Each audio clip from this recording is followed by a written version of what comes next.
You're listening to Goons, Games, and Gear, the sexiest gaming podcast in the world, with your hosts, Derek and Derek. Once your screen is up, there it is. There, we're here. Okay, cool. Yeah. I screwed that up. Nice. All right. I have been super excited to talk about this episode and the next episode for like days now. This one for the totally wrong reasons, the next one for the right reasons. Just to give a little story on that. Summerfest is going on. There's all these different announcements, and we decided that Monday's episode since they're all going to be announced, we'll break it down and have more fun that way than like talking about it in this episode. And there's a bunch of stuff to talk about for this episode, so don't worry, everything's gonna be fine. And I got some great words for our first article. But before we go into this that, is like a rage-induced episode. Let me tell you, there's a lot of stupidity. Before we go on, Derek, what is the shirt? This shirt is the sweet tie-dye Game Boy shirt, right? Yeah, I saw that. I picked it up today because I stopped to pick up Mario Strikers. They had a ton of new shirts, so I restocked for next couple episodes of the podcast. I'm honest. I was gonna tell you I was jealous before it, but I was like, he doesn't deserve the hype yet. But now, I didn't even notice it was tie-dye. That's a really classy shirt. Right. That's cool. And I got a little bit of microphone bling now, so that's my little Isaac. Finally, it's too big for it's a keychain. I was like, why is this a keychain? I'm not wearing this on my keys. Like, it's too big. Like, I love it. Don't get me wrong. It's just way too big. But on a microphone, I'm like, yeah, that's I'm cool. Yeah. So don't forget to check us out literally everywhere on the internet: Twitter, TikTok, YouTube, Spotify, Apple Podcasts, literally anywhere podcasts are. Facebook. That's where we're live streaming these episodes. So check those out. And that's pretty much the sellout. So, okay, on to what is arguably the worst thing that's happened to video games in a long time, and maybe not video games as a whole, but part of it as a whole. So Call of Duty, they finally like super announced Modern Warfare 2. Everyone went crazy, like I mean, it was a good trailer. I'll give it that. It was good. What was it, Metallica? I think. The soundtrack was great. I was like, wow, this looked really good. I was pretty excited, and then it just blew my mind, and I immediately messaged you about it. But because we've been talking about this for in multiple episodes, they're like, there's no way with Warzone 2 they're gonna have it so you can't have your skins cross over. Maybe not the gun skins, but definitely like the operator skins, because why wouldn't you? And they confirmed that they're not. And they're still like pseudo supporting Warzone 1 as a standalone. Dude. What? Unreal. That is the most disgusting thing I've ever seen. And let's continue for a second. And I'm seeing people defend this on Twitter, like, "Oh, what'd you expect? It's a sequel. What why would games progress into the sequel?" Let me just name a few games where sequels carried over progression. There's the Pioneer Pokemon, which let you trade from earlier games into new ones. That was like the start of it. Mass Effect, you kept your choices. Let's see. I want to say Walking Dead. I mean, maybe I know within the season it kept. All the Telltale games. Like all the. There's plenty of games where progression went to the sequel. Now you could also argue, oh hey, what will Battle Royales never did that? Yeah, because they didn't flop. The only one that had a sequel was The Culling 2, and that immediately died. Yeah, it was terrible. That was dead upon arrival. There's a reason instantly. There's no Fortnite 2 or Apex Legends 2 because it's doing so well. They don't need to have a second one. It's like that's such all these Call of Duty fanboys that are defending this are out of their mind. But there's also the other fanboys that are saying I literally spent thousands of dollars on skins and this is what I get. This is like they're furious, and rightfully so. This is just it. I honestly didn't think this was possible. I really didn't. Like I did not think this was an actual viable option to say, hey, we're not carrying over the microtransactions. It's just I just can't believe it. It's baffling, right? That people are okay with this at all, right? Like Warzone is like a separate thing from Call of Duty, and they've made that very clear without even like announcing Warzone 2. Like, they made it very clear Warzone was a separate thing because you buy separate skins for Warzone. You buy weapon blueprints for Warzone. Don't worry, the battle pass is still, it's within the Call of Duty. Like you buy one battle pass, it's Oh, for yeah. both. So don't worry, it's its own thing, but not like Yeah.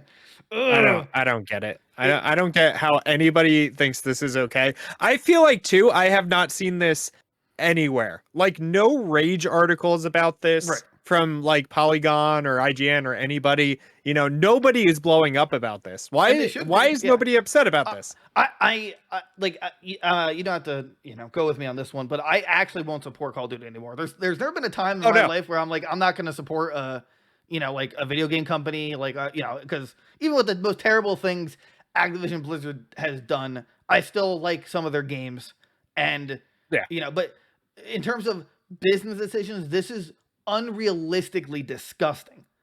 Right. And the PS4 and Xbox One versions of Modern Warfare 2 are just base 70. That's not even an upgrade. So Yeah, I saw that. I think it's our other article, but like it's 70 on Steam too. That's not okay.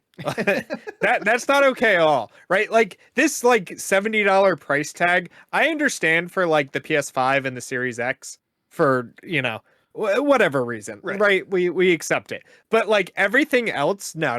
You can't do that. It's $60 for those games. Right. It's unbelievable that not only is this the reality we live in, but their argument for it is, oh, well, it's a new engine and we're making it its own thing. So, but also making sure that Modern Warfare 2 will still play a part in it. It's like, well, of course that's how it had to been the first time and you didn't do it. That's not our fault. Come you on. had years to make this happen. And the only reason Warzone 2 is happening is because you screwed up Warzone 1 so hard. I actually feel like an idiot for buying the coolest skins I've ever bought in a shooter game, which is the Godzilla skins. Like, I love the skins, and I bought them, even though I don't play Warzone that much, but one, I have a lot of fun when I do, and two, I was under the assumption that Warzone 2 would have it. So, this is blowing my mind. If anyone knows this information and they buy skins between that announcement and Warzone 2, I'll call you an idiot. I think, I don't mean to say this in anyone listening, but if you support us, like if you buy a skin for Warzone 1 for some reason, I don't know what to tell you, man. That's actually just burning money, literally. Oh yeah, you're literally just throwing money out the door. Right. It's disgusting. I'm not buying Modern Warfare 2, even though I'd love to. I literally just for the campaign. That was the only reason I wanted this game. I wanted to play. I wanted to see how it was. Special operations with you. We could have done like that's coming back. And those are fun. But I'm not. Nope. No. I'll wait until it comes to Game Pass in like 8 years. That's just no. Too bad. There's a few times I want there to be an outrage, and this is one of those times. This is just, and people are just okay with it. Yeah. Like, what did you expect? I almost screenshot all the stupid responses on Twitter I saw about it. I was just like, these Call of Duty players are brainwashed. There's no other argument. Yeah. Just they don't care, right? It's like you buy all these skins, you start progressing everything to like diamond skins or whatever, max leveling everything, and then the new one drops the next year, and you do it all again for no reason. And also they confirmed that High Rise, which was an amazing map. I remember that one. It's coming. I love High Rise. It's coming to Warzone 2.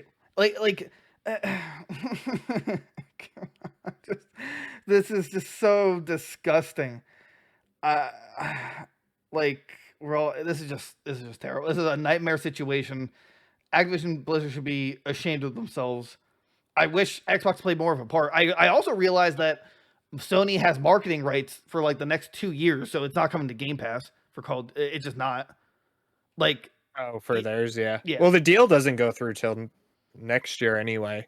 Like they finalize it or whatever. Right, but even when they finalize it, Sony still has marketing rights, and apparently it's just not going to be able to come to Game Pass. Like it just, inventories are resetting. There's new features and new content. Brand new progression and inventories. What are you changing? Just the guns? Like new progression? There's not going to be. It makes no sense that games like PUBG and Apex and especially like Fortnite can literally remake their entire worlds without a problem and still say have it in the same game. And Call of Duty, who's been at this for 20 plus years now, can't figure it out. Like, what is wrong with them? Not to mention, this isn't even including the mobile Warzone that's coming out, which I totally forgot about. Right. So, oh yeah, I look now.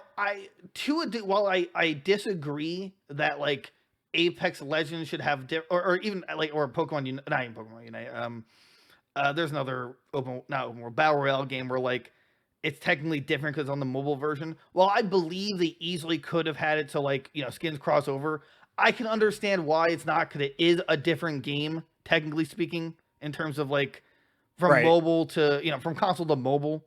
Like and it's a different like demographic. So like while I think you should, or there should be some kind of bonus for having putting money into the original game, I can understand from like that from this to mobile. But making a second battle royale, like we all thought actually we all know they're doing it because the Warzone 1 is just like destroyed from cheaters and terrible coding and all these problems. They're like screw it, we'll just make a second one. But then you're just gonna like literally just screw everybody. Yeah, just screw everyone. I don't know. I don't know why anyone's supporting this. Is it just like I don't get it. I want I'd love to interview anyone who would defend this point. I really would. I would love to know why you think this is a good idea. And if you say a fresh start, tell the people that spent literally thousands of dollars. And look, I'm not saying these people shouldn't have spent $1,000 on skins. Like, if that's what makes you happy, go for it. Like, you have the capital. I have no problems with people spending that much money on a game. Now, sometimes it's addiction, which is unfortunate. But like, skins make games fun. If it's like the only game they play, and like go for it. Yeah, go for it. But now Call of Duty has an intense fan base, right? Yeah. So now you just people who bought, again, thousands of dollars, because there's plenty of them. There's a whale. That's basically a whale at that point. And now they have to start over again. I would feel like I feel like an idiot. I really do, because like I bought these skins because I was super excited because Godzilla is like one of my favorite franchises, and now there's no point in having them because the game's wiped in literally months, not even like a year or two. Like it's just. And it's a free-to-play game, mind you. Like a normal sequel, $60. So a different engine or something. Yeah, but let's be clear though, this is a different engine. But this isn't really a sequel. It's just a pretend sequel to make up for the fact that they made so many mistakes. They had to start new. It's embarrassing. It's unreal that they can do this and get away with it, basically. Get away with it. And people are defending it. That's like the hurtful part. People have uproared for far less. I don't know why there's no like huge outcry about this. Right. It really. Right. So I'd love to know what anyone else thinks about this. Let us know in the comments anywhere you're seeing this this video. So.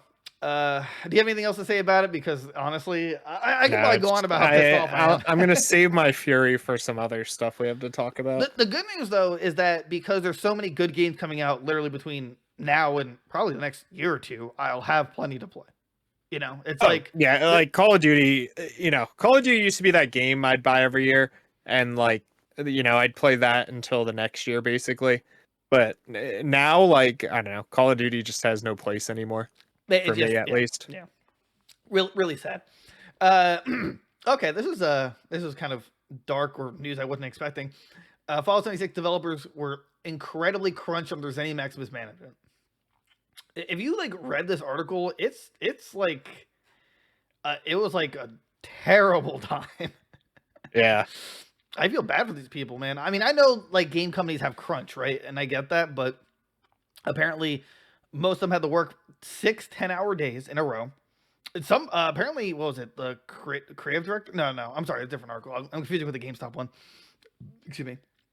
But apparently they're poorly treated. Apparently, like the turnover rate was just stupid high. Right. You just go there to basically quit. And also apparently where is it? Massachusetts? Is that where this is located? QA source. I think so. Yeah, I mean, wherever it's located, apparently it's like the only gaming job in the area.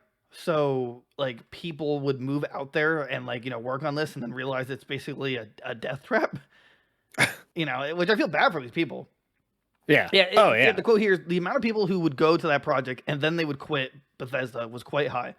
Kotaku spoke to 10 former employees of Bethesda and its parent company ZeniMax, which I totally forget that they own Bethesda. Like, Bethesda is such a face. I just assume Bethesda is Bethesda's boss. Well, I mean, yeah, that's Microsoft, but let's see. All of whom share their accounts. Some sources said that they signed disparagement agreements upon leaving the company. Fears ZeniMax influence. Testers worked during the months leading up to the original launch said that they would crunch 10-hour days, 6 days a week. As a game trades towards the beta's optimistic launch date of November 14th, 2018. Wow, I can't believe it's been 4 years now. Two former testers recounted that one of their colleagues said in a QA group chat after leaving the project, quote, "I didn't cry last night when I was taking a shower." Another said in the same chat, "I pulled into work today and I sat in my car for a second and my chest didn't feel heavy like it normally does." I'm laughing because of how unrealistic, insane it sounds. Right, yeah, exactly. Like this is like something you'd like expect out of a meaningless minimum wage job at like a grocery store where they're screaming at you. Right, not working for Bethesda, right? Right. That sounds like a dream. They are often treated as poorly. Managers with long work hours are underpaid. I mean, blah, blah, blah. Yeah. So that's apparently, yeah. I guess they really, really, really crunch, and even then, when Fallout 76 launched, it was terrible, for lack of a better word. Yeah. Yeah. I mean, it took years for it to really get to a good spot, and even now, though, like it's in a good spot, and like how many people are really playing it now? Yeah, I'm very curious about that. I couldn't find like a good number on it, but apparently, it got to the point where like their breaks were like actually being timed with a timer. Because they need to make every second count. Yeah, that's that's what delays are for, right? Right. I don't care how long it takes you to make a game, unless you like announced it already, and then I have to wait like 20 years. Like that. Right. That kind of sucks. But otherwise, just take your time, man. There's no rush. Like, so, like I can understand why you can't delay a game if it's like an indie, where like money is really tight. Like, you need right. But these like Bethesda's not hurting for money. Bethesda's battle plan is to re-release Skyrim 7 times a year, and then use that to fund whatever other projects they're working on. I bet like when they heard our Lord and Savior Todd Howard speak the 16 times the graphics, they were like, "No, please, no. Don't. We're already here 80 hours a week. Please, Todd. I told you it's -4. Like this is not, you got it wrong. You're dyslexic, Todd. You didn't read it right. No. Apparently, one tester said that when they almost broke a bone, felt falling down the stairs, they fantasized about the prospect of being too injured to go to work the next day. God. That's jeez. Like this is, I mean, I guess not the realistic world, but this is just not only is it this sad, but they all had to be anonymous because they signed an agreement. And again, so like, what was the problem? Why couldn't you just get another delay? I don't know, right? Like I don't understand why. Like I understand from like investors and stuff like that, like the whole Cyberpunk thing, right? Where like Warner Brothers was forcing it out or whatever. But Bethesda, like I feel like they didn't have to worry about it, right? Like they could have waited and still made their money. Says here, apparently senior staff who remained loyal to the company for 20 years finally found their reason to quit. Some had been around since Fallout 3 and Skyrim. Fallout 76 was their final breaking point. Apparently they like higher management prioritize work over people. And then they way overhyped. Well, Todd Howard way overhyped it. I mean, I assume it's just from a script he's reading. I mean, as much as we love to joke about how cool Todd Howard is, I really want to know if did he actually understand how bad it was in terms of like progression. Like I don't know. I feel like, maybe they thought it was better than it was. True. Like, yeah, it was way too empty. I mean, and it kind of pushed the whole release now, fix later mentality, which works. It just sucks. It's like Right. because then it's like No Man's Sky, terrible at launch. Now it's really good. Fallout 76. I mean, it apparently got a lot better. Right. But it's depressing. I don't want a boring broken game on release. Sea of Thieves. I want to play that with you sometime soon. Like, it's gone way better. No. Even the other one, Elder Scrolls Online, was like, it wasn't that great when it came out, and now it's like, I think it's like one of the top 5 MMOs out there now, or something like that. So. Oh, really? Yeah, it does really well, and they like release content regularly and stuff. So. Wow. Apparently, they had no real idea of how many players would be on a server at a given time, and they just completely looked over the fact that there's going to be multiplayer stability issues, quest checkpointing problems, griefing problems. Like, I mean, yeah, it's just kind of crazy that this kind of stuff can happen. Again, like, they had the money for a delay, so what's the problem? Right. Online too, like, is a whole new world for them, right? Like, they don't make online games. True. So, but I don't think that's an excuse. I think that they have the manpower. They can hire people who know, right. Something Nintendo just refuses to accept. Dude. Like, hey, we just hired someone for our head of online, and it's just like this preteen who's like 14. Hey guys. Now, I think if we use these 2 strings and tie them together, we have an infrastructure. What if we get a second hamster on a wheel, and then the potatoes won't fry so fast? I didn't even think about this. Fallout Shelter grossed over 100 million in 4 years, making it one of the most successful Bethesda games ever. I played that for like a day, and I was I forgot about that game, but that game was like addicting. I could see how you could get like sucked into it. I only played it for like an hour, and I was just like, eh. But I guess because they all supported it to systems, it probably like got better and probably better. skyrocketed, yeah. Right. But but take that into consideration. So that's a microtransaction game. It grows over 100 million in 4 years. I want to say that did come out before 76. Right? I mean. Yeah, right. Like well before. Yeah. So I mean, Fallout 76. There's you got that funding. What I think it came out when Fallout 4 came out in 2015. I want to say you're right. Or 16, something like that. I think it was like the same day it came out. Let's see. I was trying to look up the actual budget for the game, but unfortunately, just like in game, all these articles about like in game budgets, which I don't really understand. Oh, what is camp budget? Yeah. I want to see like how much they were allotted to make the game, but I assume that's not public, which is a shame, because if so, it needed to be pushed out or pushed up. Right now, it sits at a 7 out of 10 on Steam. Which for Fallout Shelter? No, sorry, Fallout 76. Oh, yeah. I once the first expansion they did that added the NPCs, I heard the game was like perfection after that. Like, it got so much better. So. Well, that's another game we'll have to add to the list of ones we want to play at some point, but due to demanding never schedules, have time. Never have time to. Yeah. I say we just become single and move in together and then just play games. And just play games. We'll gain a lot of weight. Perfect. We'll have to figure something out in terms of sexual needs, but we'll get to that when we get there. You just walk in, Derek, what are you doing to my plushie? Dude, Growl's looking. Snorlax alone. Growl, it's why. I feel bad for them, but at the same time, Bethesda, you need to, I don't know, maybe heard of delay. Actually, I don't think I've ever heard of Bethesda delaying a game. Right? They did. Well, yeah, they did Starfield and Red Dawn or whatever the other one's that's like called this year. their latest releases, right? But you know what I'm saying? It's like, I feel like they've never delayed a game in the past, right? Like Skyrim, I feel like always was coming out that day. Fallout 4 was always coming out that day. Dishonored 2, Wolfenstein. Yeah, those were like all like set to release. Right. All the that's it. Game, yeah. Yeah.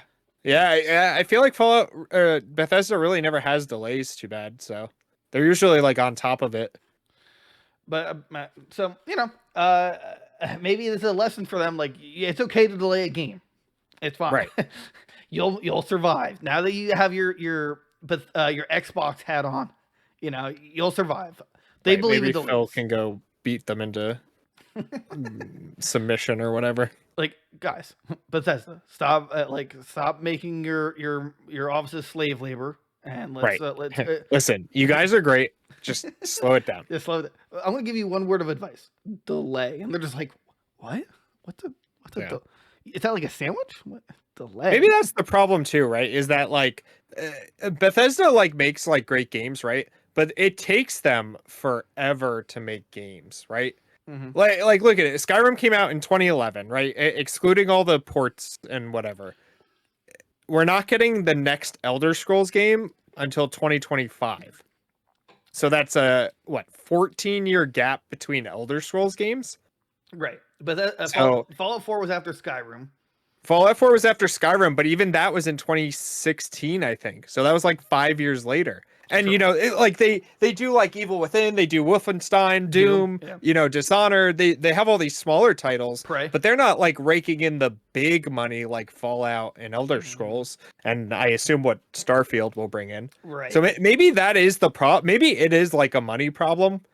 Probably not now that like Xbox is their daddy or whatever, but that might have been the problem for a long time, was that they ran out of money. That's probably why they ported Skyrim 70 times, because they're like, guys, please give us more of that Skyrim money. Like, we need it. I would agree with you, but they just talked about how Fallout Shelter garnished $100 million. Right. When they release a game, right, they make a ton of money.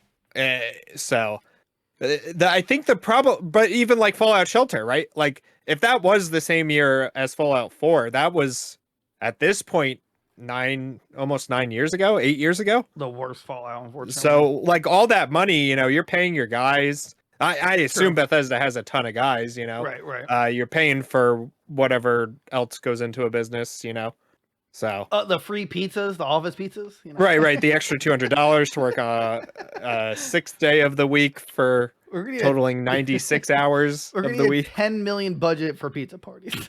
What pizza parties are you throwing? Yeah, where's that Fallout Shelter money? Yeah, give it to Pizza Hut. Tell them to come over. They're like, oh, Pizza Hut. Shut up or you're getting Little Caesars. Pizza. Not the cardboard. No. Elio, no. Elio slaps. I'd take Elio. That's fair. Yeah, that's dude. That was growing up. That was like my Monday. The go-to like snack all the time. Yeah, my dad was like, "Yeah, I don't feel like cooking tonight." Elios, I'm like, "Okay, I'm not even gonna complain." So Elios, sponsor. I gotta do what I gotta do. Elios. Yeah, Elios. Hello. Look, Totino's isn't listening. I need a pizza sponsorship of some sort. Right? Yeah, we definitely need it. We'll totally sell out, and we'll be okay with it. Little Caesars. It was a joke. I love everything you do. I never had Little Caesars. I don't think. I haven't had them in 20 years. Probably. Now we're a food podcast, so. That's guys. We need your support. We want to branch out. We're Goons, Games, and Gear, but we want to branch to other podcasts like food reviews, movie reviews. Right. Come on, anime reviews. Anime, just straight anime, where we scream about Naruto lore. Dude, and have like the Hinata nerfs that she gets. Dude, we could totally have like an episodic like Naruto review podcast where it's just episode by episode. Every episode. And then we go to Yu-Gi-Oh! And we could kill like 1,000 episodes just between those two. Yeah, make our dreams come true by supporting us and also donating $5 billion. Anyway, okay, so this is I don't know about you, but I was very angry about this one. Microsoft Connect Direct creator resigns after being accused of watching. I can't say the word. Well, I can. No, Ron. Yeah, VR orange tube substance at work.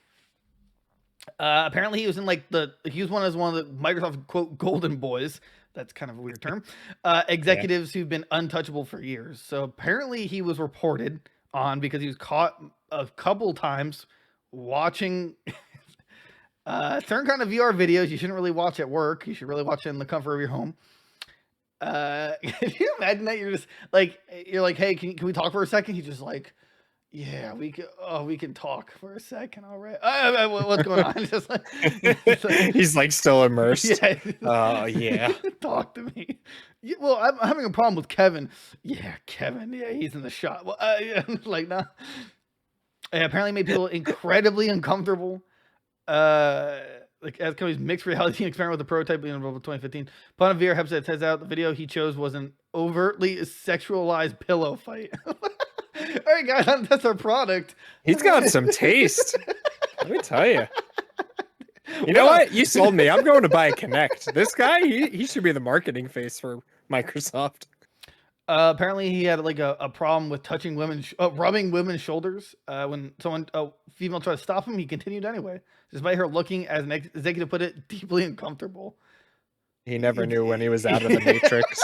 like he always just assumed it was the VR. Yeah, he just always thought he was in the VR headset. Yeah. He's just like, yeah, this is. Why can't I pull up my menu? How am I gonna increase my size? I don't know how to turn. I don't have the controls up. I'm stuck in There's the apply condom button. No. Oh my god. He's gonna. Don't worry though. He's leaving the company to pursue other interests. He's gonna go develop the VR games, right? Like, come on. Straight to Orange seems to be like either a tester or just like a. We'll keep you updated on the guy's new studio when he releases it. Yeah, he started a new studio. He got zero work done. Apparently, he just locks his office every day, and he seems really like relaxed and sweating after he leaves the room. It's very confusing. Also, he changes his pants a lot. Don't know why. So, I mean, on a real note, like, so yeah. Don't do this. No, do it at home. I'm gonna say the quiet part out loud. I think that like people goof off at work, and unless he was actually doing an act with his sexual parts and was caught doing that at work, I think that's more of a warning. Like it'd be an awkward conversation. Like, God, right? Like, come on, dude, come on. Like, really, like let's not do that. You're on company time. The putting hands on women's shoulders, I like that's wrong. Don't get me wrong. Like on anyone, like don't touch anyone that obviously wouldn't accept it or whatever. Right. Especially now, like right. You know, like at work, I'm afraid to touch like anybody. If someone like tries to shake my hand, I'm like, yeah, no, thanks. Yeah, I used to. I used to be like the funny guy at every job I've been to, but now I need to know like our relationship. Right, I need to like read the room for a while before I can like right. make a joke. Right. I mean, I can make like a really bad joke and make everyone laugh, but now it's like kind of walking on eggshells. Like you really, I mean, I've always kind of. Kind of follow the philosophy of know the audience. Like, I know I can make certain jokes with you that I couldn't make to other people. Right. But in terms of the workplace, like when it comes to, I mean, I never would physically touch anyone anyway, but yeah, don't rub people's shoulders. That's one thing. Yeah, that's just weird. That's just weird. It's just weird in the first place too. Right. Yeah. It's like two separate things to me. The videos he was watching, I would say like not a slap on the wrist, but like a warning, like, dude, like you're on work time, don't do that. This is different. It doesn't tell how many have reported him, right? According to 3 sources. No, see, the only thing again, I don't see this. I would say why wasn't not reprimanded, but why didn't he get like? I guess reprimanded, sure. After like the first time, it's like why wasn't there just like a right? They have like an HR rep come and be like, all right, you're not allowed to touch people. Like nobody wants you to touch them. Right. Now what I'm saying is I'm not saying what he did was right by any stretch of the imagination, but I also think everyone's entitled to a fair warning. That too, right? Like just the person should have just said, hey, I don't like that, right? Like what happened to that, right? What happened to people just saying like, hey, I'm uncomfortable, please don't touch that? I would understand your point if they were on the same work playing field, but that's true too, right? For him to be like an exec, right. Okay. You don't want to speak up, you want to be anonymous, but you don't have to be. You could be a janitor. You shouldn't be physically touching people. Like, you know, like, you and me, we get high five and stuff, you know, whatever. But like, I'm not gonna be like, "Hey, Sally, great job," and like, you know, like caress her cheek, you know, like, "Good job." Like, Yeah. no, no, like you shouldn't be rubbing people's shoulders. Like, don't do that to anyone. No. But all I'm saying is, I think anyone deserves a fair warning. Granted, 3 at the same time, that's different. Unless like the higher ups of Microsoft knew there was more to it and just decided like, yeah, we got to cut our loss, which I imagine is the case because Microsoft didn't confirm nor deny the charges against Kipman.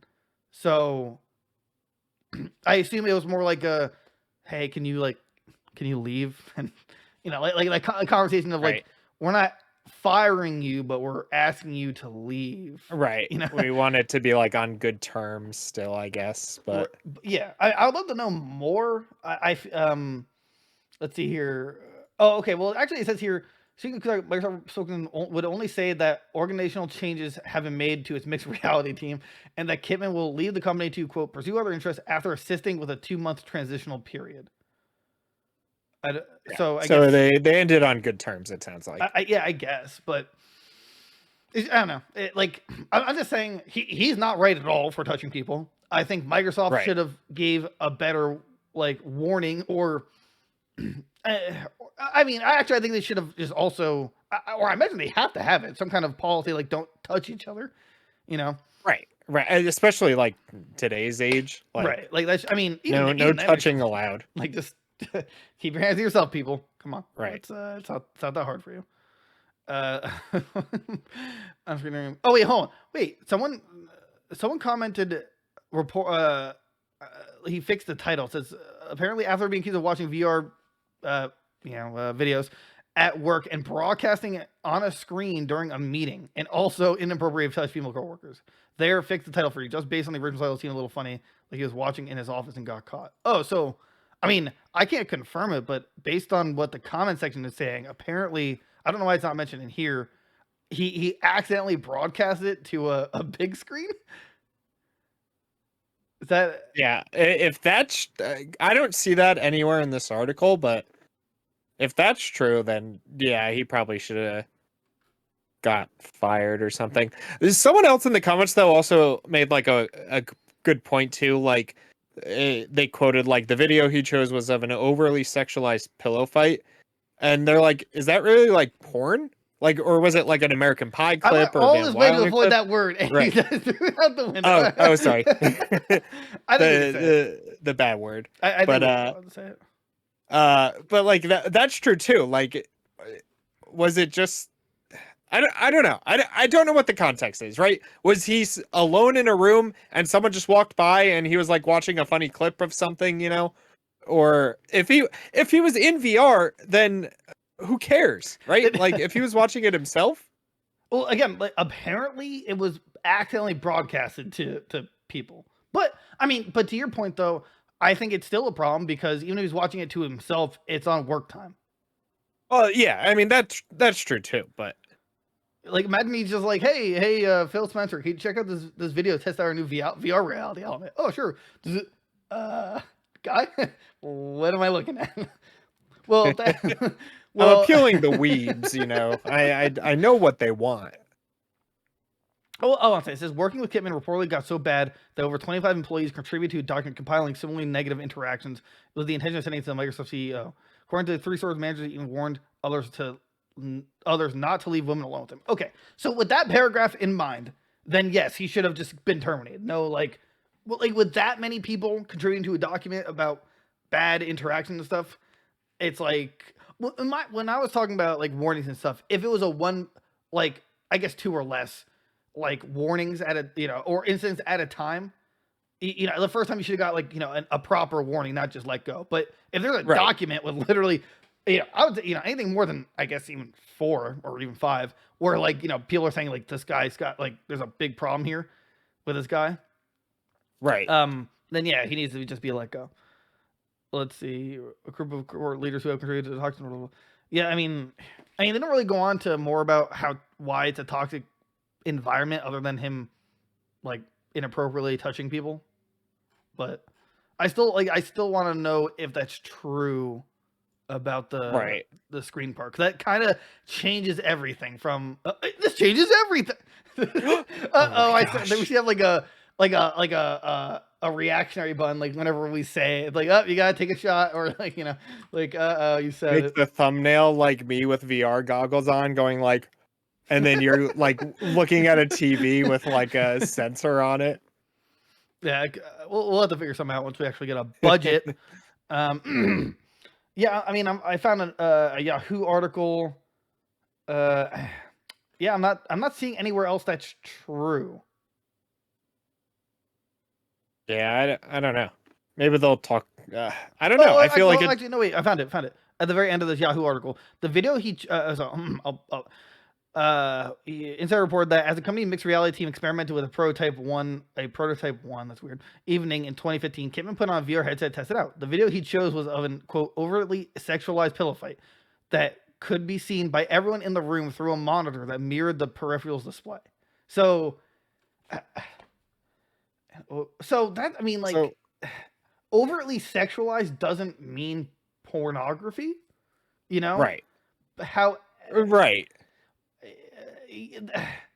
I mean, I would definitely question why he picked, like, do you think maybe he thought it was like a boys Right, he club did kind of that to thing? himself. It doesn't sound like someone like was like, "Hey, put this on," and that video was just like there to like, got you, you're fired. I mean, he'd have to know, because that could be seen by everyone in the room through a monitor that mirrored the peripherals display. I mean, he had to have been aware of that.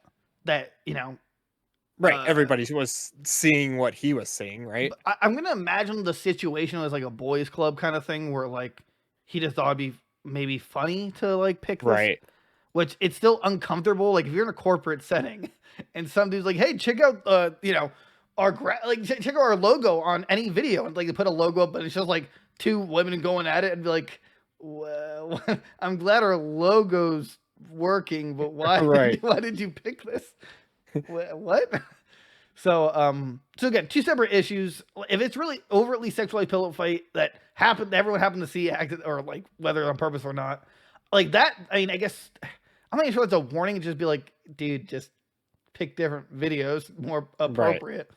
But the women thing, obviously, if 3 women who reporting it, but 25 saying that he just was terrible for the work environment, then he should be like let go for. The pillow fight thing is just awkward. That's how I put it. That's like my final thoughts on it. That's a good way to put it. Yeah, that's awkward and weird. And I mean, you can shame him. I don't think he should be fired for that part, but the other part, yes. So yeah. Oh, that was a fun one. This is a fun episode. Oh, okay. This one. You actually, I'll let you talk about this one. Okay, so some overworked GameStop employees walked out. And they left a nice like goodbye note, basically taped to the window. So it was this GameStop in Nebraska, and it's like one of the busiest in the areas or whatever.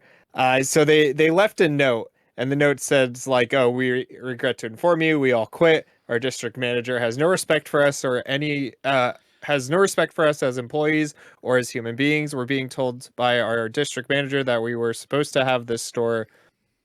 What does that say? Achieving sales quotas and running perfectly 6 months ago, which was 3 months before a lot of us even got hired.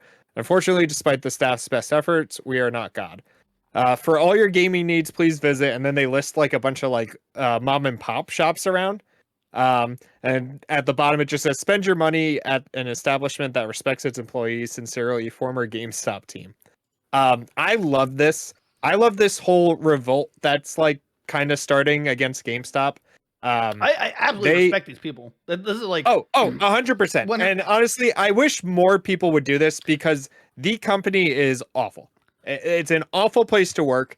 I worked there for many years. I loved the job, right? But anything outside of the store is awful to work for. So take that as a warning as you want if you're planning to apply or whatever. But yeah, just do it as a part-time gig, and that's it. I love this because it's unbelievably courageous to just get like the whole store to quit.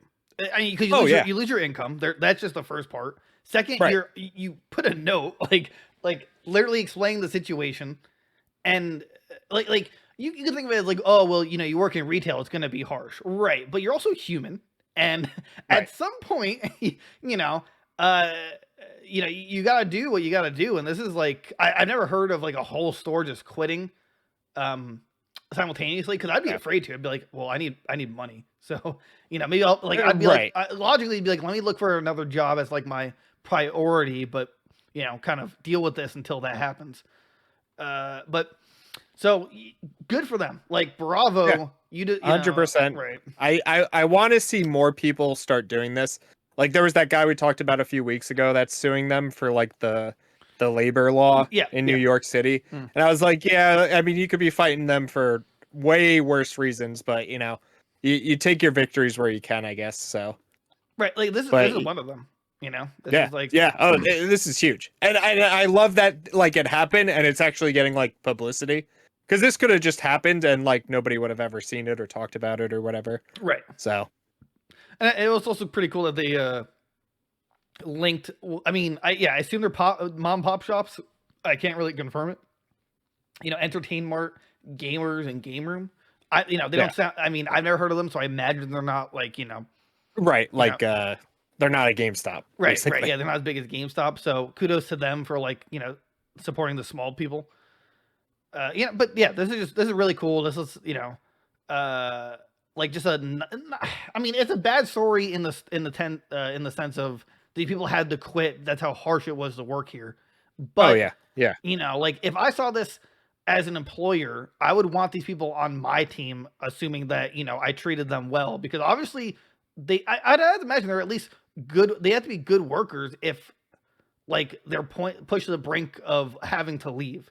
They probably wanted to stay in the terms of like like making the job work, but these are just courageous people. I'd want someone on my team to like speak out when things are going wrong, or maybe I'm making a mistake and like you can tell me. So it's so yeah, good for them. That's I'm glad this happened. Like you said, more people should speak out. I'm not saying more people should quit, but hey, do what you gotta do. If you can, if you think it's that bad though, get out. Let me tell you, it gets a lot better once you're out. There is a light at the end of the tunnel, and not like the dying kind or whatever. And apparently, like it was a solidarity. Like the head or the store manager quit, and then when the workers heard about it, everyone else quit. Everyone was just like, okay, if he's not here, we're not. It's usually like like the store as a whole, every step of the employees in the store, they know how like awful it is. So well, I mean, I guess another story lesson to learn here is it doesn't hurt to support your local like mom pop shop, even if it costs a little bit more. Oh yeah, it's like just do it. So yeah. Okay, this is weird. I didn't know this was happening. Cyberpunk 2077 getting a Netflix anime series. Netflix announced like a ton of stuff today. There's also at Summerfest, right? Dragon Age show coming out. That's on our Monday's episode. Oh, yeah. But this is Wait, was this part of Summerfest? If so, I made a mistake. Yeah, there was like a whole Netflix block. My bad. Oh, I thought this was. Yeah, I didn't realize that. Okay, well, that's my bad. Well, since we're here, why are they making an anime show? Because they should be focusing on fixing their game that's been out for like 2 years now. I don't know. Cyberpunk Edge Runners, a standalone 10-part anime series. With developer CDPR heavily involved. So what I don't understand about this, right, was like a couple of weeks ago we talked about how Netflix was like cutting the cost or the budget for like animated shows, right? They announced like 6 of them today. Because they announced this, they announced the Dragon Age show, they announced the Castlevania spinoff, and then like a couple, the Sonic show. And I was like, I saw the trailers. I was like, I thought animation was like dead on Netflix. Maybe these already started, and there was like, okay, now like after these, now we're really like. Oh, maybe that's my assumption, because this had been in production for like at least a year or two. Right. So I imagine like they're like, okay, we need to like cut down on these animation, but since we already have them, let's just work with what we got. I also wonder if Keanu Reeves is going to be in this. Did they show anything about that? I didn't watch it. I thought this was standalone. I didn't hear that Netflix was part of Summer Game Fest. So based on this like paragraph on the official description, it doesn't seem like a Right, it's like completely different people. like some street kid trying to survive Night City. Apparently he gets giant butt cheeks that are mechanical. giant. That's why how he becomes a cyberpunk. Clap them robo cheeks. Robo cheeks. Now I can sit on any surface, even the pointiest ones. So, okay, well that's my mistake. I didn't know Netflix was part of Summerfest, but oh, anyway, moving on. Phil Spencer. Okay, Xbox. This is like conspiracy theory stuff that I don't understand. It's just nuts, yeah. Xbox fans think Phil Spencer is sending them secret messages through his Banjo-Kazooie achievements. What if, like, Phil Spencer earned an achievement? Help me. He earned another one. My family's in danger. Another one. Help, my kids were taken. Yeah, he earned if those are the achievements, then I'd be like, this could be it. This could be a problem. He played for around 37 minutes and earned exactly one achievement, Get Jiggy, for gathering 2 of the platform's puzzle piece of collectibles. No progress has been made since then. Phil Spencer instead spent time with Eiyuden Chronicle, Rising, Ninja Gaiden, Sigma, and Elden Ring over the last 2 days. But who cares, right? Like, he's just not playing video games. Like, he works in the industry. Yeah, I was gonna say, I'm surprised that he has the time to. Right. People are taking this because he got one achievement, Get Jiggy. Xbox fans are blowing up and believing that it's bringing in some Banjo remake. Although I this part. Hopes ranged from a Banjo Redewey remake. I like that. Banjo Redewey. I like that. Ooh, copyright that. To a Banjo 3E sequel. That's never happening. Something theorized that Spencer unlocked a single achievement meant that he was planning to meet one of Xbox Live's dozen Banjo-Kazooie milestones every day leading up to major Xbox presentation on Sunday. It's like, imagine how stupid we're going to look if, like, well, actually, I don't think it would look stupid, but if they announced like some kind of Banjo news Xbox presentation, like, I'm not gonna say he got an achievement for one achievement Banjo-Kazooie. That must mean that, Banjo-Kazooie news. But if there's Banjo-Kazooie news, I'm not gonna just believe because he was trying to tell people that with his, one achievement. There's better ways. He could just be he could be on Twitter and be like, man, I don't know what to do with this weird puzzle piece. That would be mysterious, like ominous. But just getting an achievement, maybe the kid was playing the game and just like played. That's what I was thinking, right? Like, his kids are just playing on his account. Like, so what? Like, sometimes you just want to go back and get a little progress in an old game. I'm not seeing a problem here. There's a lot of times where I'll like go back and like start an old school game because I'm in the mood, and then I'll never go back to it until like the next time I'm in the mood to play it. But apparently, I don't know who Drew the Nostalgia Maniac is on YouTube, but apparently he said that, quote, "There's no greater friend and ally to the cause of reviving Banjo-Kazooie than Phil Spencer." I guess at some point Phil has spoken how much he loves Banjo-Kazooie. I imagine during which Banjo was announced for Smash, because that was the only way that was going to happen. Right. But also keep in mind that like the amount of hype that Banjo got when he was announced for Ultimate was like surreal. So that should have like some bell should have went off at Microsoft. If they do a remake or something, it'll sell like incredibly well. Right. I love Nuts and Bolts. Everyone gives me crap for it. I thought like it wasn't a good Banjo-Kazooie game, but I loved the game, and I did love the universe. Like, I loved Banjo-Kazooie. I loved the dialogue. I understand why people think it was a bad Banjo-Kazooie game, but I loved Nuts and Bolts. Absolutely loved it. It's like I could always go back to that game if the servers were like playable. So, apparently other achievements he got in Banjo-Kazooie was I'm at gunpoint and once Please help me. I'm out of toilet paper. Hostage. The other one is the other one was rescue Sakurai. He's still chained to the desk. Like, those are the kind of achievements that would give me signs, which would be pretty funny. Just right. Or what if you like just tweet out, "Man, I just fought the Great Mighty Pooh." Whoa! New Banjo game? Well, not exactly. I just had I had some Taco Bell before a meeting, and well, So this is like really pushing it. It just sucks because if there is Banjo news somehow, the people are gonna think they're the greatest, the biggest brain Rick and Morty watchers in the world, dude. They're gonna like. explode. Like, I can't believe I called it. Like, this is We do it. Oh my god. like this. I'm calling my wife. Honey, I was right. Leave They me all alone. laughed I've been with at me. Tyrone for 5 years. Right. I left you 4 years ago. Why are you calling me? Good times. I'm glad to laugh again. Man, we're at over like 50 minutes and we're not even kind of halfway through the story. So let's keep going. This one's great, Derek. You actually were involved with this one. 11 hours, dude. I entered that queue before they even tweeted out the pre-orders went live. 11 hours I waited to pre-order the Xenoblade Chronicles 3 Special Edition.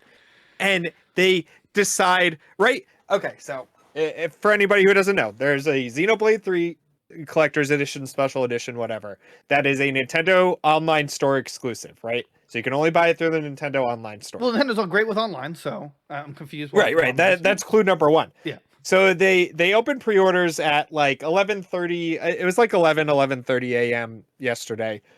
And they like tweeted it out, so everybody went on. You know, they started like a queue thing, right? Makes sense. Right, it makes Okay, sense, yeah. sounds normal. So far, right? Okay. Then the website crashes, so they shut it down for maintenance, and everybody gets kicked out of the queue. And you're just on the website, on the page at the top. It just says, you know, it's closed for maintenance, right? Okay, whatever. You know, it's broken. So you sit there, you're refreshing the page. You refresh the page.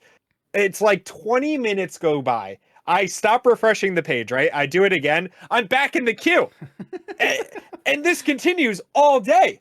And then no real person, I fully believe no real person actually bought the special edition other than scalpers.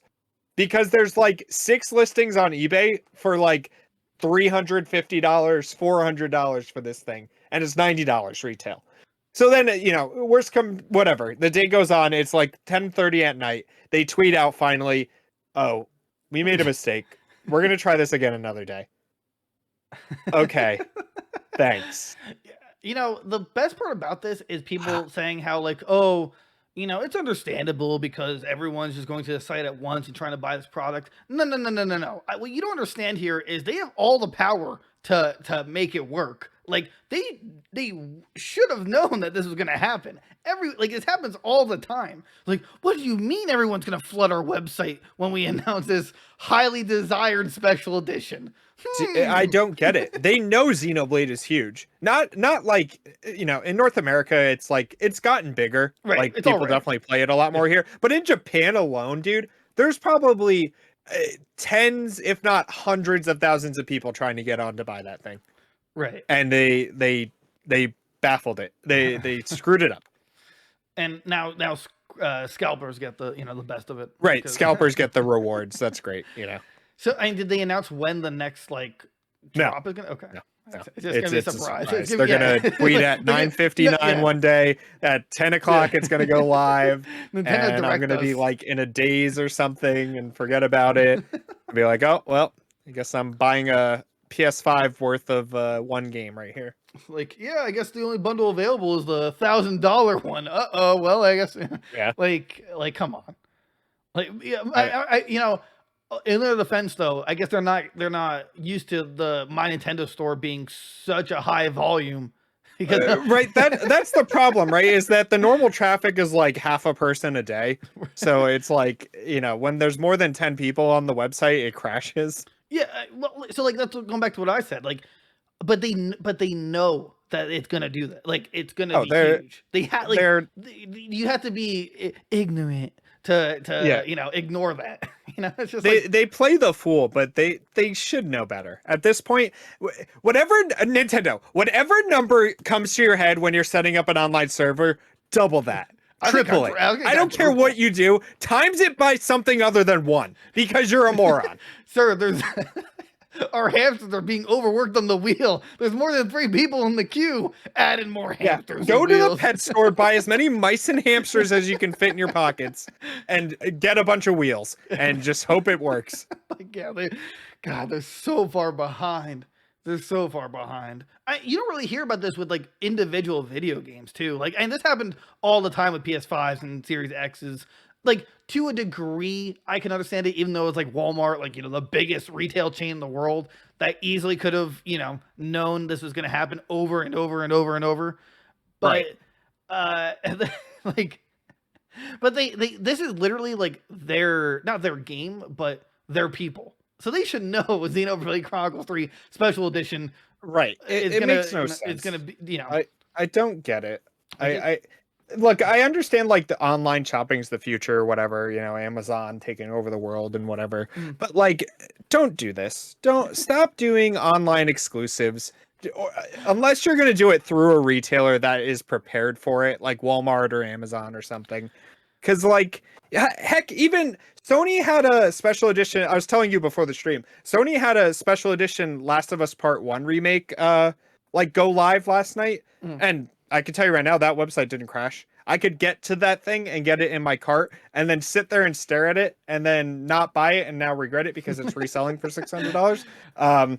But like, I had no problem with that. And I'm sure there was a ton of people online for that. Someone joked, you can't just sell waifu art books and not 100 times your server capacity beforehand. True. Like, you know, this didn't happen with like Smash Ultimate, you know, it's like, you know, which I'd argue, I imagine is a bigger game, you know, it's like, this is the first time I've heard it happening to Nintendo, but yeah. I just assumed actually that they knew beforehand that, like, oh, everyone's going to be trying to get this now, so let's, you know. Like, yeah, it baffles me how irresponsible pathetic Nintendo is. Yeah, irresponsible. Whatever word you want to use. That they've been at this for how many years? You know, almost 50 years Nintendo's been in business. And they still do stuff like this. And it like they completely teased you the whole way because it was either under maintenance or in a queue, which actually just meant you were in maintenance. Which, you know, right, it's like, that's the worst part, right? Is that like it would have been fine if I was like I started at 11 o'clock, right, and got in the queue, and that's where I was in the queue because then my place is held. But then they started maintenance, which kicked everybody out. Right. Which then you had to rejoin the queue, and then you reset your position. Like, come on. Like when I bought my first Series X as a Christmas gift to my brother, I waited for I was in queue for 8 hours. This is mind you, it's like, you know, in beginning of pandemic, you know, everything's online. Right. You know, I was in queue. Mind you, I was working from home that day, luckily, but I was in queue for 8 hours, and you know, like I was so grateful that I was never kicked out because I would have been just like you, I've been unrealistically pissed because it's one thing to be in queue and like. You know, and then I don't know, like, and then hours, like the whole day, and then you finally get your chance. But getting kicked out and having to restart, even though you played it right and you got into the queue, like you played fair, and then they just screw you because they go for maintenance. You know, like that's such a kick in the balls. You know, it had me so furious. It's like they put the game in front of you, like, oh, you want it? Oh, you want it? Here it comes again. You want it, don't you? Ooh, maintenance. Like, we'll try. How about you come back tomorrow? In the meantime, buy some Nintendo games. It's like, don't get us wrong, we love Nintendo. Like, Nintendo's. Nintendo's like the only system I consistently play games on at this point. Well, like I respect Nintendo like for the craft of their games, like, you know, quality and like, not the multiplayer part, but you know, like, you know, how polished their game is and not a buggy mess. But business practices wise, it's just or you know, they're living in the Stone Age. Yeah, it's baffling. Fun. It's on this article, but I read somewhere that they thought DLC was a scam, and that's why they didn't do it for so long. They're like, I believe it. They're like, yeah, DLC, like, no, a game should just arrive as it is complete, and there shouldn't be any expansions. It's like an honorable approach. Like, right, they're not wrong with that, right? Like, games should be like definitely way more complete than they are now, and even with Nintendo like getting in the DLC market, it totally is, right? But like, it's the easiest money. It's the future now, right? Like. And Nintendo would kill it. Right. They can still support Smash Ultimate. Not sure what the problem there is. So I don't know. Nintendo's weird with that. They don't understand the internet or the servers and the need for waifu art books. Yeah. Let's see here. I think this is kind of Summer Games. No, they announced this before, so I can talk about Street Fighter 6. They're like they added some face feature to like the loading Yeah. screens, so like you Yeah, I can like saw change this. your It's faces. so cool. That's funny. I like that. That's like a neat little thing. It's called Game Yeah. Face. There's also or I think that was more of a Summer Games Fest. The taunts. Did you see that too? What, in game taunts? Yeah. Oh, I mean, fighting games usually have taunts, right? I mean, what's the? There's like special ones now, so they're all like personalized towards the character. So there's like one about making fun of Hadoken and stuff like that. So That's cool. I think that's more of a Summer Games thing that we'll probably cover on Monday though, because I think they Gotcha. talked about it today. Because they also talked about like one of the new characters with it. So I'm gonna skip ahead slightly because it's more Nintendo related, but and then we'll talk about the gadget. So apparently, 1-2 Switch is getting a sequel. It's been in development, and apparently, it's in limbo because it's being it's after testing poorly with all the playtesters. It's blowing my mind. This game was greenlit for a sequel. That was like, yeah, no, this game sucks. Like, this should have been packaged with the Switch. It just should have been. right. It should have been a free game, and you know what? It had potential, right? Like a couple of the games were cool, like the Quick Draw I played, and the fencing was kind of cool, or where you had to like catch the sword from the person. That one was kind of cool, but like half of them just like didn't work. Was the problem too? Wait, correct me if I'm wrong. Astro's Playroom that came with the PS5, right? Yeah, that was what is it? Pre-downloaded on the system. Like that's what this should have been, because it was basically just to show off the HD Rumble that they literally almost never used after that, other than like Switch Sports. But, right, and to show that you didn't need like a sensor bar, right, like the Wii had. But it's just like, yeah, like I get just because from sales they're like, oh, let's make a sequel, but that wasn't really the reason. It's because you advertised it well, and it was like it's just more of like a demo of what the Switch could do. Wasn't it like $50? Yeah. Okay. Yeah, it was under retail, which was always nice, but like I don't know.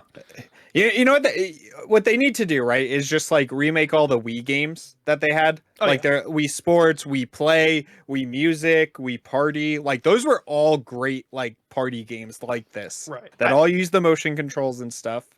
Yeah, apparently it's called Everybody's 1-2 Switch. And apparently they also have the cover art. It's in empty boxes, but they don't want to ship it out. Oh, so the game's done. It's literally just they don't want to sell it. Yeah, they're just like scared to sell it. And it's like, I can understand that, the average, the average score for this game was like a 5.6 on like Google. So that was just terrible. Yeah,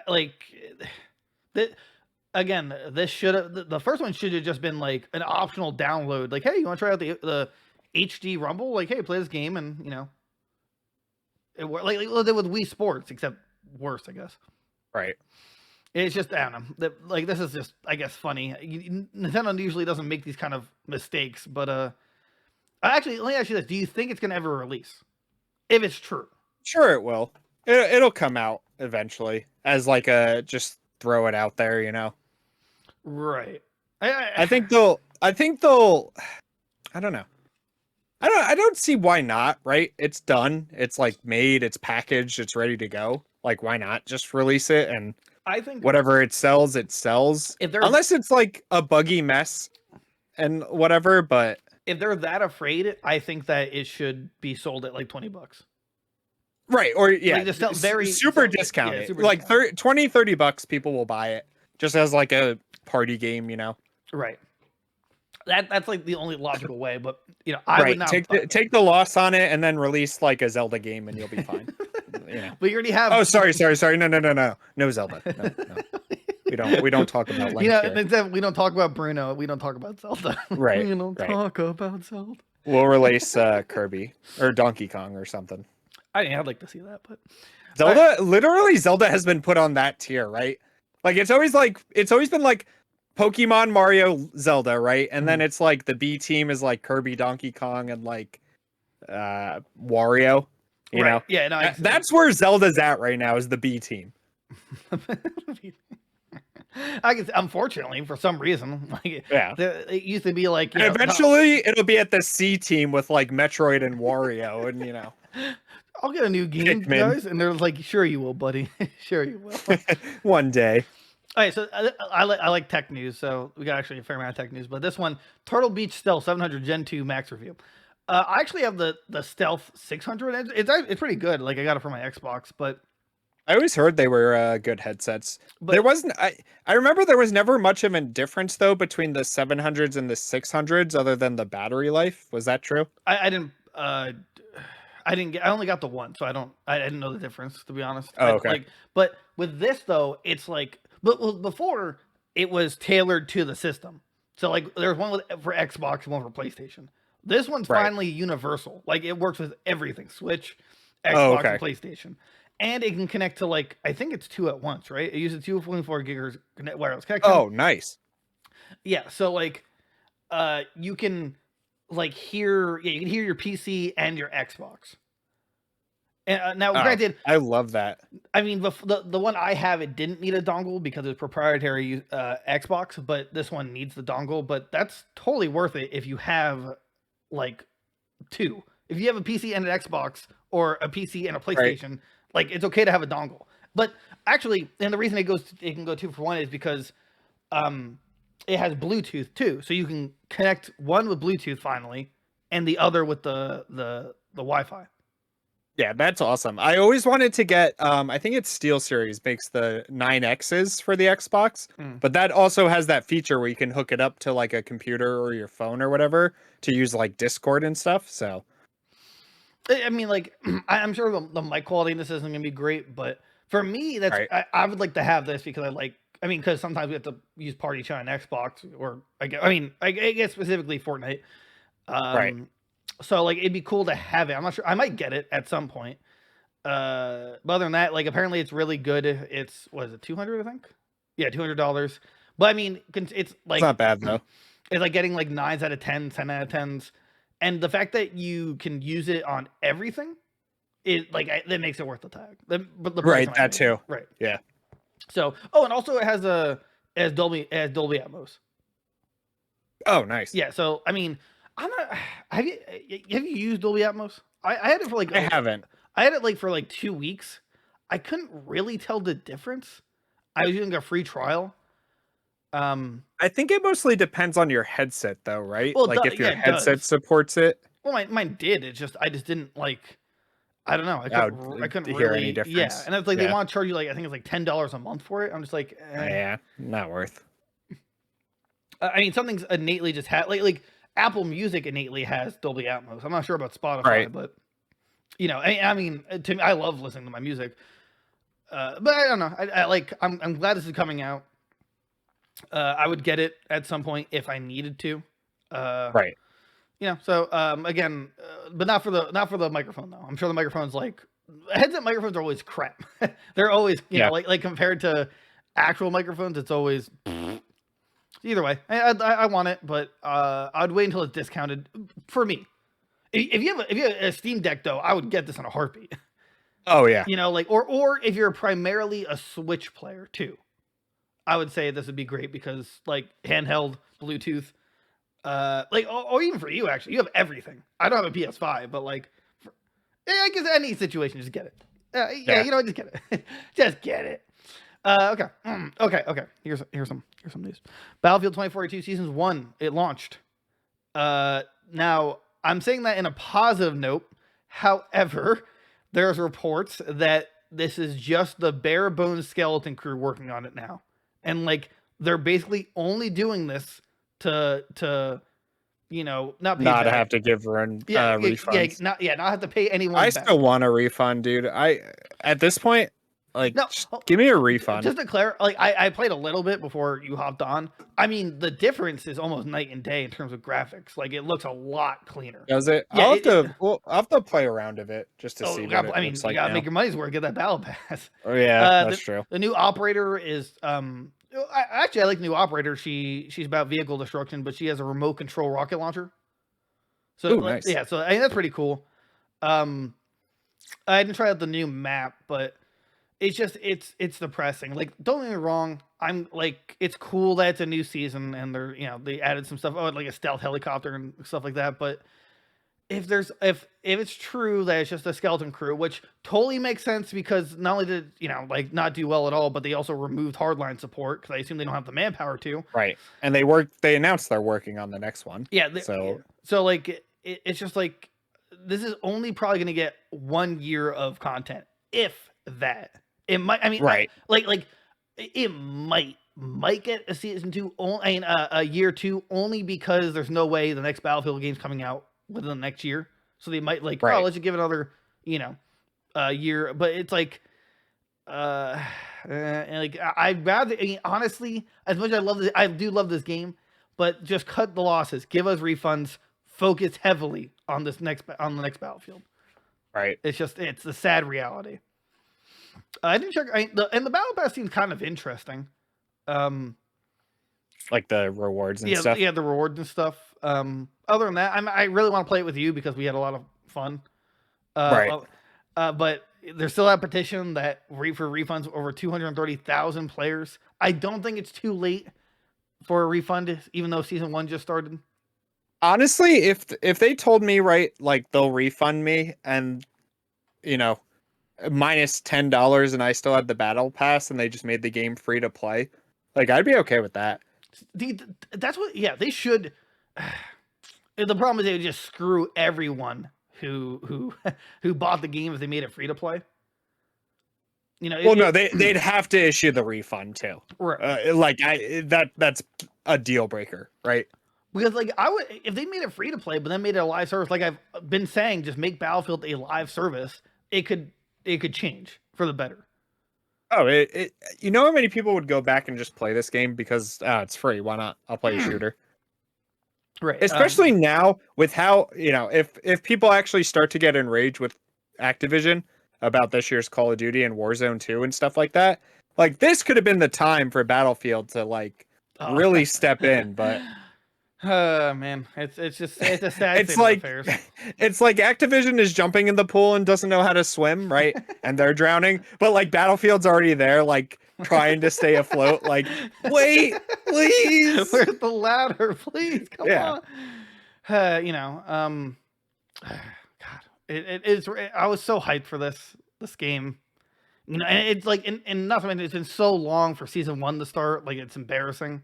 Right. There's been so much other stuff that even going forward, we got Mario Strikers to play for a couple of weeks. I got we got stuff in League and Runeterra to finish. By that time it's going to be July, and then the Multiverses beta is going to take over our lives. And then that's it, right? Like then it's the end of the year. There's Pokemon. Millions of games to play, right? There's just no time. They released it and it's just terrible. I don't know. I would be it is terrible, but if it was a good game, it wouldn't be that bad. People would focus on it. Right. I'd make an effort to go back if the game was good. Right. But now I feel not that I feel bad, but it's like if I'm not going to get a refund, I want to progress through the battle pass because at this point it feels like work because I spent the money and I feel like I deserve it. Right.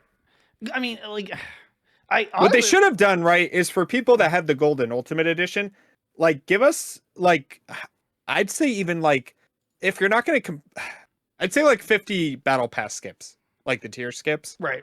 Right? Complete half of it for us.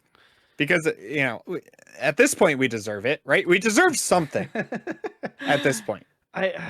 Man. And EA is just never going to do anything about it because that's just corporate America. This is the one time I actually bought the Battle Pass included edition of a game, and I just got burned so hard for it. I know. It's usually I avoid it for because I want to test the game out, but I love Battlefield so much that I was like, oh, this is just a no-brainer for me. And you saved, I think it was you saved money because it's bundled together and basically it's you got one of them for free, right? It worked out to or something. Right. And for a game like this, for me, it was a no-brainer, but now I don't even know if we're getting all of them. Yeah, right. Season 2 recovery, and it's just like everyone's just like, kill us, please. Yeah. Like this. I bet the workers are probably also sad. If it's really a skeleton crew, they're just like, man, why are we even doing this? You know? Right. What are we gonna do? Right. But I assume the hardest part's over because they like redid all the animations and stuff. But you know, that doesn't make up for the fact that it was so bad at launch that it's almost unredeemable. Right. So that's a shame. Okay. Okay. Here, Fortnite news. Whoa. Fortnite is apparently testing a first-person mode. That's really interesting. Right. I can believe it. Oh, did you see the screenshot? No, where is it in the video? Yeah, no, it's it's in the down below. Yeah, in the Twitter. Dude, I could see that coming out, right? Because that's just what they do. They like do these crazy big changes that can change the game completely, and it works. So good for them. I mean, they're always willing to test stuff because they probably want to hold the player base. Well, I don't think they'll ever get back to their prime, but they want to still have huge numbers.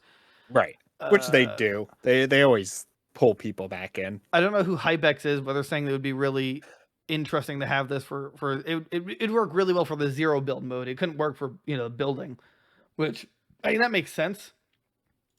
But I'd like to try it out. I'm not sure if it would really work in Fortnite, but because then it goes back to my problem of like, why am I buying a skin if I can't see the person? Right. Which, I'd like it as like a separate mode, right? Like sure, they're doing with the zero build mode. I'm sure it would be, or unless they made us like GTA style where you can switch between third person and first person. That would be really. That would be cool. Yeah, too. that'd be really cool. Yeah. Because then you, I mean, third person technically speaking is always better, but first person is just interesting. It's just right. So that'd be cool. I hope it comes through, but we'll have to find out. So it's, tune in. Make sure to check every episode. Download every one. Share it with your friends and family, and your congressman. Speaking of Congress, I love this. I love tech news, but I love this particularly. New EU law will mandate all phones include a USB-C port, including iPhones. Now, just to preface, I'm not a fan of government forcing their way into the private sector in terms of mandates. Right. I don't, not to get political. I just don't like it. I want the free market to be a free market. However, EU also was smart, and this is like a year or so ago. They mandated that their electric charging system has to be universal for like their cars. Right, for the cars. Yeah, for the cars. Where the US has like 5 different dongles, and it's just stupid. Like completely. Right, you could stop at a charge station and not be able to charge your car because you don't have that brand. Yeah, exactly. So now they're forcing phones to require a USB-C port for wired charging. Now, most Android phones, most phones are already doing this. Basically, this kind of aims at the iPhone, but they're saying it's to lower electronic waste, which I have no idea how that works. I don't know how. Right. Yeah. Electronic waste, but there's a deadline for 2024, but there's a 40 months added to it. I'm not really sure how that works. It's I think it's like it has to you have to start by 2024, but then you have 40 months after that deadline to like finalize it. Right. Which puts Apple in a weird position because, I believe their whole lineup besides the iPhone to move the USB-C. The reason they don't do it for the iPhone is because, they make so much money off of the cords and having their own proprietary charging. So they don't want to do it. But this either will force their hand or they're going to remove the charging port and just have MagSafe wireless charging. Which, I mean, it's plausible.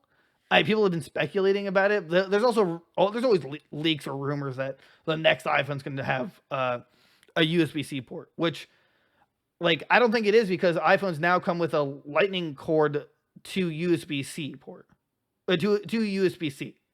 Oh yeah, it's not to like a USB anymore, which is hold on. Awful. I'm sorry. I have to. We didn't have a podcast when this happened, but when they removed the power brick. And they're like, oh, we're trying to lower our electronic waste. They should be not only fined to infinity, but it should be illegal. You're telling me I'm buying a product and I don't have a way to charge it? Oh, there's enough charging bricks on the market. I don't care. You're selling me a product. I need a way to charge that product. Right. I need the product complete. Yeah, that's like you selling me a car and giving me like 3 of the 4 tires. It's like, oh, you could go buy a new tire. Yeah. Like, what? Mind you, it didn't lower the price of the phone. You know, it's like you're giving me less, and I'm still for the same price. That like 1 trillion% should have been illegal, and I'm pretty sure they got fined for it in the EU. But in the States, it just blows my mind that they can get away with that. Mind you, I'm an Apple fanboy. Like I love Apple products, but that is just ridiculous. You know, like you're not going to give me a power brick. Like imagine you got your PS5 and they're like, oh yeah, you got to go buy the cord separately. Like, why? Why would I be forced to do that? That's stupid. It's just, you know, like, oh, everyone already has power bricks. That's not your concern. Your concern is giving me a product complete and able to charge.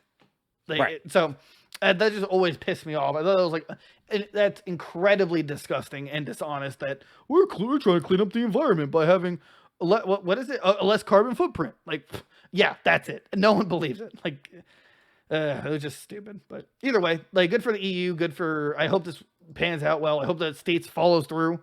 I hope, you know, more USB-C is perfect because it's universal.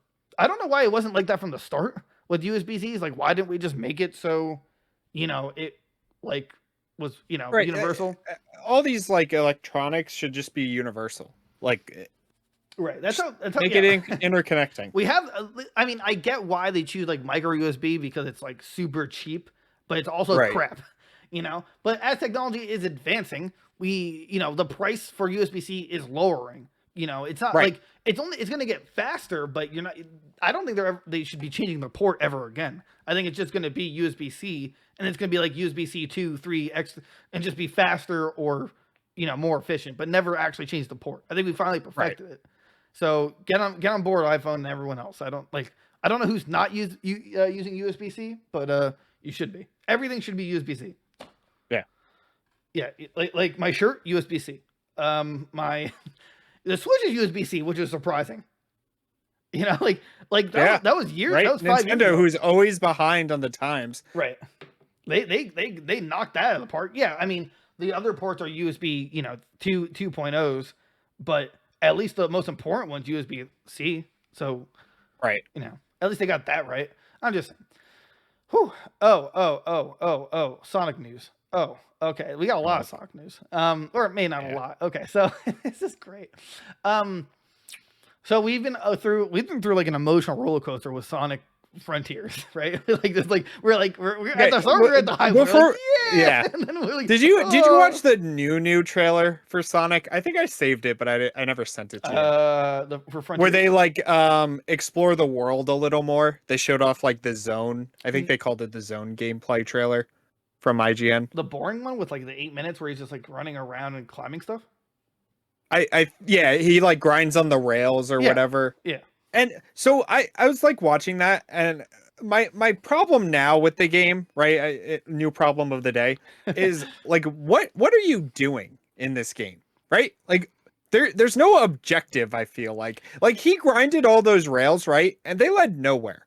So why are they there? It felt really out of place. Now, granted, I was reading that IGN's game version of the game was they said that it's an older build of the game.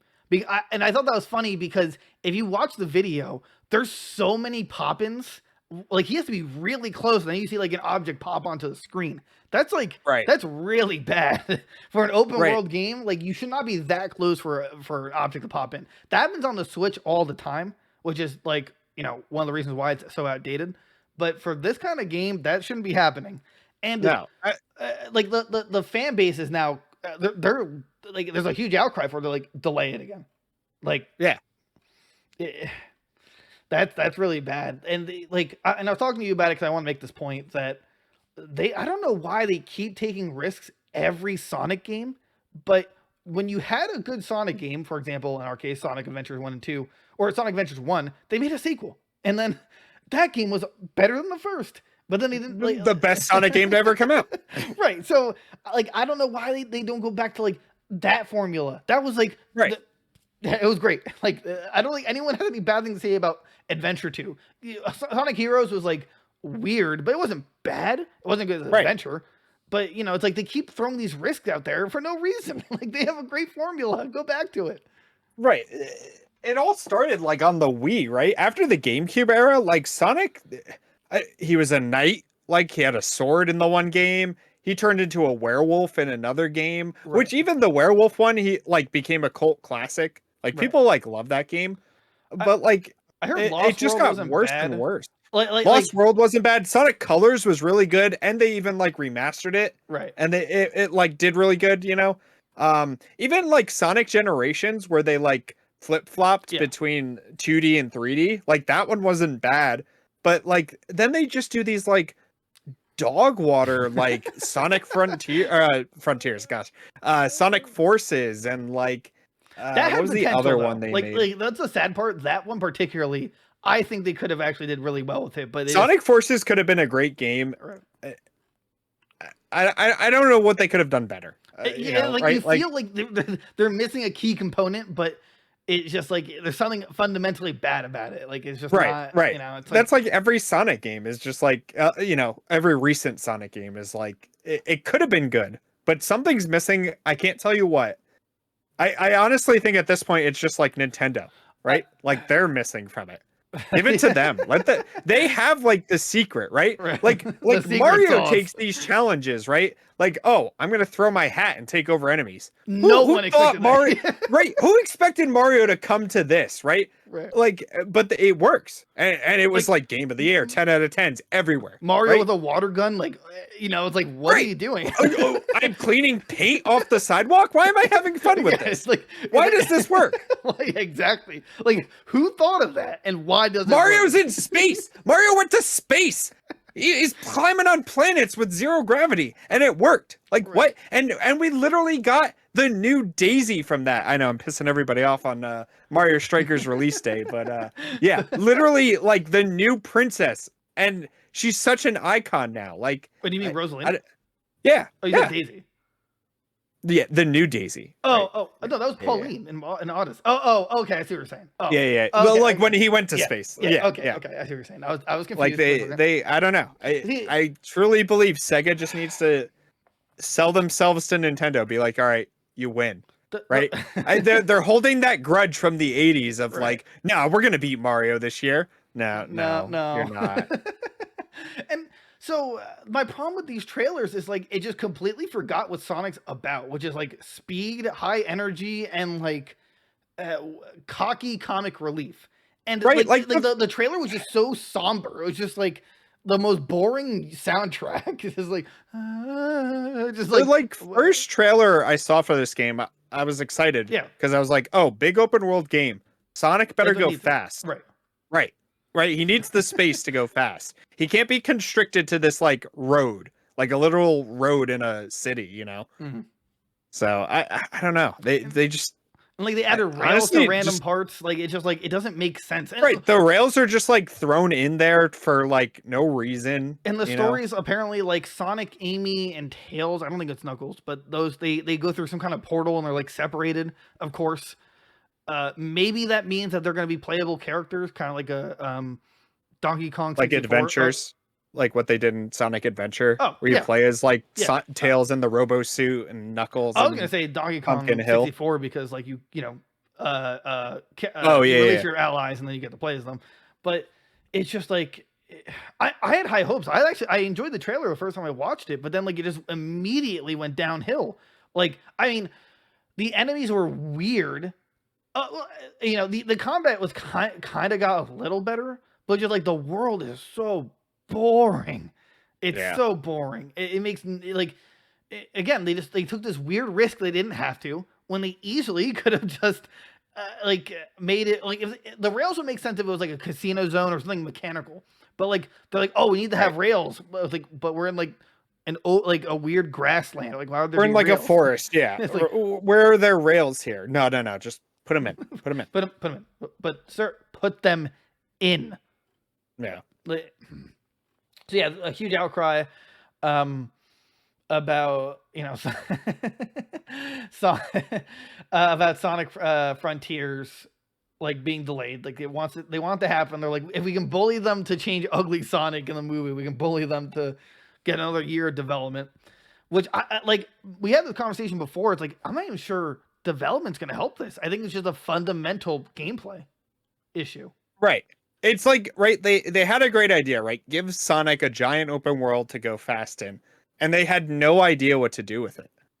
They're like, all right, let's put rails over here. Let's throw this kind of enemy in here. Like, so I found this graph. I don't know.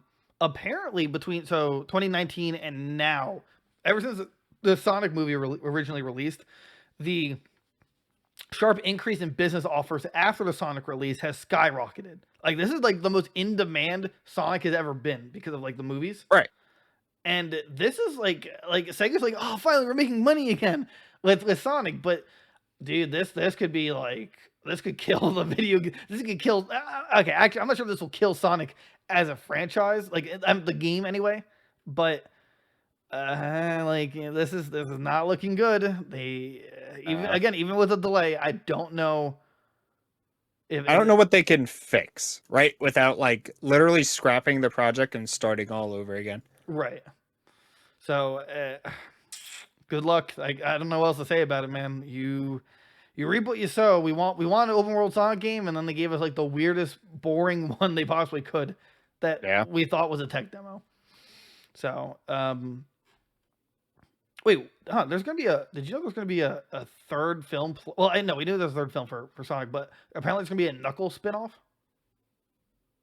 Oh, I didn't know that. Yeah, it says the end of it says a Knuckles spinoff on Paramount Plus. Huh. Yeah, no idea. Yeah, I mean, Sega's really milking this one then. I mean, like, good, right? Like they probably need Sonic it. like a media face instead of a video game one.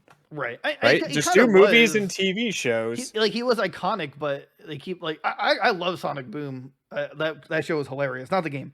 Oh man, everyone forgot. Right. I just forgot. Remember, like that game was terrible. Oh, that disaster! Yeah, disaster. That was literally unplayable. They were so confident though that they had the tie-in with which was the show, and then the show did great, but the game was just like, this is unplayable. Yeah, this is stop, please. Wow, we're finally at the end. This is what a journey. God of War Ragnarok apparently is still set to release this year. Report says it hasn't moved to 2023 according to Bloomberg. You're the Sony guy. What do you think? I believe it. Ragnarok's got to be their game, right? Look, it's got to come out this year. They announced this game. It was delayed originally, remember? Right. When did they announce this? 4 years ago, I think. They announced it like right after God of War came out. There was like leaks that they were already working on this game. Right. So, but to conflict with this, there have been several European sources stating that it is going to be delayed to 2023. So basically what Bloomberg's saying is that it's on like their scheduled plan is still for 2022 November, but there's still a possibility it's going to be 2023. And then European sources are still saying it's going to be delayed again. I don't know. They also haven't talked about it, right? Right. We haven't seen anything since the Game Awards. That's what's really like weird about it. But if it is delayed, Elden Ring's just like that meme where the guy's like, clasping his hands together, like, oh yeah, it's all coming together. Yeah. Game of the what are the contenders for Game of the Year? We got Elden Ring. That's it. Like this gives me hope though that Lego Star Wars might actually get a nominee. Yeah. I wholeheartedly, I know it won't win against Elden Ring, but I wholeheartedly believe it deserves it. Really? Like, really deserves it deserves a nominee. Sorry. Okay. I stopped myself. Like, whoa. Yeah. Whoa. Definitely like a nominee. Like, it was such like a, like everybody played it, right? It was like a cult thing, like everybody kind of like came together and was like, yeah, Lego Star Wars is back, baby. Do we have any idea of when the next State of Play is? No. Okay. It'll be 3 months. So it'll be in August. So this last one was, that was when I think we both assumed that Ragnarok was going to be shown off. But right. We assumed they were going to talk about it there, right? But then they're in the lineup for Summer Games Fest, but like I don't know. Well, nothing's happening Saturday, which is tomorrow, but something. But Right, I feel like Summer Games Fest is like already over, right? I know. Like there's the Xbox event on Sunday, Right, and and they're that's doing it it. again a couple of days after for extended. Right. Whatever that means. Right. So like if Sony was gonna go, they would have gone already. I assume So- because Last of Us was talked about, that's why Sony was technically involved. Right. That's why they said Sony, Sony's there, right? But So besides that, I mean, like that's why it's fueling the, it's going to be delayed again. I mean, if it needs a delay, then it needs a delay, right? But that's just gonna be, Right. I mean, then that also means what is the holiday release for PlayStation? right. That's There's nothing. Well, so now they have Last of Us in September, right? They have Forspoken in October. They have I forgot what it was. is Callisto Project isn't I don't think so. exclusive, right? No. It's coming to Xbox. Yeah. Okay. So then I don't know what their holiday release would be. And then we'll learn on Sunday what Xbox is planning. They have to have something for the holiday release. In which, if this is delayed, this is Xbox's year to win. Like, it's like that means this year. Oh well, I mean, Sony's going to be releasing the Spider-Mans on PC, but it's like. Oh right, I forgot about those. Those are that's coming out. But like, it's like that goes to the PC fan base, not PlayStation. It's like, yeah, that's a win for Sony, but I wouldn't say that wins. But then there's no argument for Game Pass on PC, right? You can't argue one and not the other. Well, if you're talking about exclusive to Game Pass PC, but I'm just talking about like Game Pass PC in general. I barely consider that a thing. I don't even know why that's a thing, to be honest with you, but I feel like it's different because game. I guess, but there are Sony like in-house games too, right? But there's, I mean, I don't know any like there's no huge exclusive PC Game Pass games. There's all the ones that are great are also on. Oh no, yeah, right. So like they're not gonna be revealed there, but like if they announce Gears of War 6 and like it's gonna be released in November and it's also gonna be on Game Pass for the PC, then that's a win for Xbox. Right. But because it's simultaneous. Like if this that too. Right, I wouldn't say Sony's going to win this year because of Spider-Man releasing for PC years after the fact. Right, that's just like a port, right? Like that doesn't get factored in at all. Right, yeah, exactly. Like it does, and I'm sure it's going to like sell a ton. Oh yeah, of course, yeah. On PC, buy it. Right? Like it's going to be a ton of money for them, but like it's not like they won the year because of it. What's also cool is they're going to be able to play it on Steam Deck. I assume. I'm going to assume because it's on Steam. Right. I assume Steam's going to be going out of its way to be like, hey, Sony, we want to have the game optimized for Steam Deck on release. Yeah, because I think you can play the Horizon port on there. But is it like? I think. Well, there's going to be being playable and being verified. Like when it's verified. Oh, Steam Deck, I don't know. It's like I know. I remember seeing an article that you could play it on there, but I don't know if it was like what's the word, optimized for it. Like I know Elden Ring became Steam Deck verified, where it's like, I mean, it's capped at 30 frames per second, but like it means it's meant to run on there. But there's games where it's like it's compatible, but it's not optimized, which is right. So I mean, I think that's what Steam should do for all these Sony games. Actually, they should really. In fact, I want to say Epic at some point is going to be like, hey, we want exclusivity with Sony for PC ports. That would be a smart move.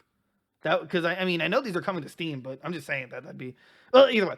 If this is delayed, then they have nothing. They have nothing for the year. I mean for the rest of the year in terms of like holiday sales and stuff like that. Yeah, there's nothing like I said, it's like the Last of Us remake, which I mean will sell a ton, but like not what God of War would have put up. Right. Forspoken's like a new IP, so like that's not really it's a risk or gonna help them. Right. That's it. And you know what? If they release it in November's a good month because there is nothing coming out in November. So Pokemon? Other than Pokemon. Yeah. Right, I was gonna say but like nothing on Xbox or PlayStation right now that we know of. Right. So. Right. I mean, honestly, this is shaping up. We know Starfield was delayed, so was Redfall. So this could just be Nintendo's year to win. I mean, they already have Arceus, and Nintendo's already won. I wholeheartedly believe Nintendo has already won, right? Because we started the year with Arceus, right? That was this year, right? Yeah, that was January. So that was January. Hold on, I gotta pull up a list because I can't. Mario Striker, Switch Sports. Right. Well, I want to go like month by month. Oh, okay. Games really. Hurry! You don't have time. Year. I'm going. This episode's already an hour and oh my god, it's almost 2 hours. Oh my god. Everybody got a nice spicy episode. Yeah, this is really fun though. This is like tonight. Yeah, that's a good one. All right, so they had Arceus in January. February they had something, right? I don't think so. I can't think of what it was. It was something small. I don't know. I'm skipping February because I can't figure it out. March they had Triangle Strategy, right? Small title, but still like big, like they had something, AAA. I'll say. April, they had. What did they have in April? I don't know.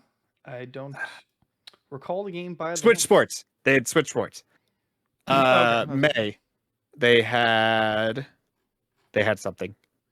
Oh, March was Kirby. That's what March was. That's right.